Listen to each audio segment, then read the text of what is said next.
games about gameness is, we've got I think that we're biologically wired to want to play games. Like this is way pre-civilization. You put humans together, they start playing games. They do two things. They play games and they tell stories. And we just have it way built into us. We have language facility. Evolutionary linguists seem to agree that language facility evolved for the one absolutely indispensable application that civilization was built on, which is gossip. And so this is the science. I think that was the compelling application. People would form kinship groups and protect each other from saber-toothed tigers and things like that. If they could just talk about each other behind their backs. So I think that the key thing about games is the thing I think that makes people worried about games. Someone said that is the best thing about games is games are like crack. Games, you just start playing a game and you just you start playing Tetris and it's 3 days later, and just wait 5 minutes more.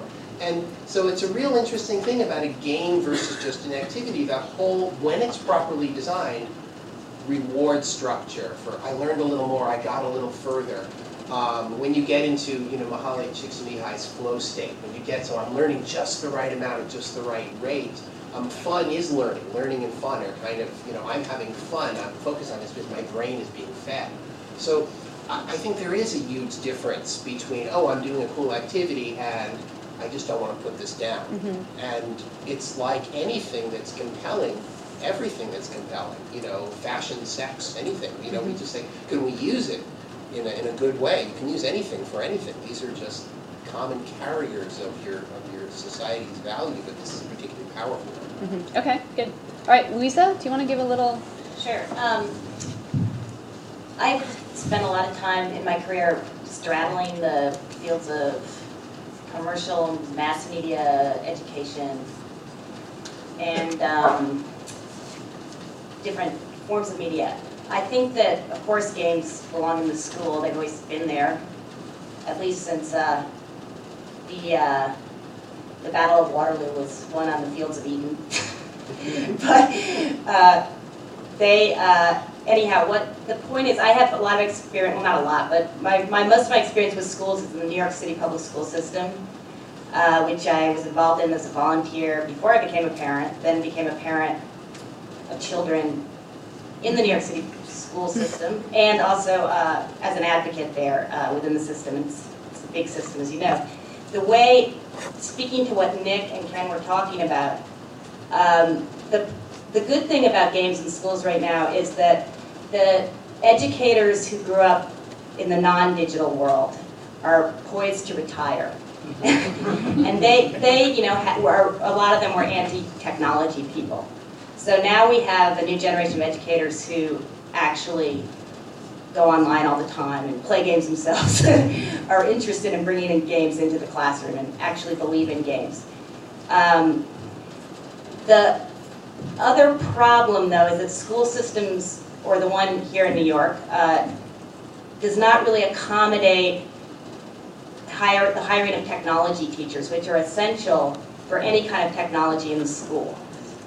And that's because there needs to be someone to take care of the hardware, basically. What happens now is that lots of expensive hardware gets put in schools, it stops functioning, and it sits around and collects dust. Technology in the schools is very expensive. In a small middle school, about 300 people, to have 2 laptop carts to serve it is about $100,000.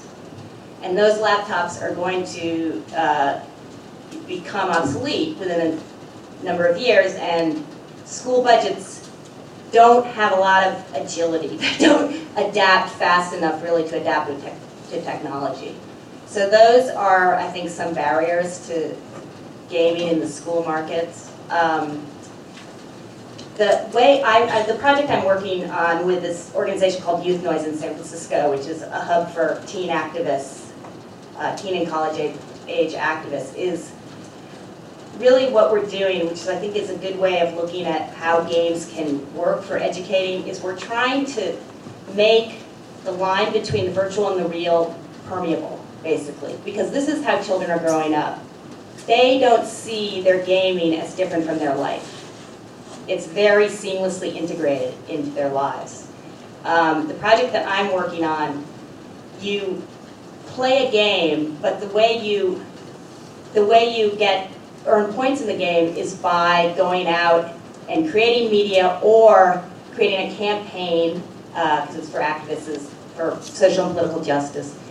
And then you have the community vote on it. And so you have to actually go offline and work with actual people to play the game, which is, I think, what is important about games in schools, because schools are all about person-to-person contact.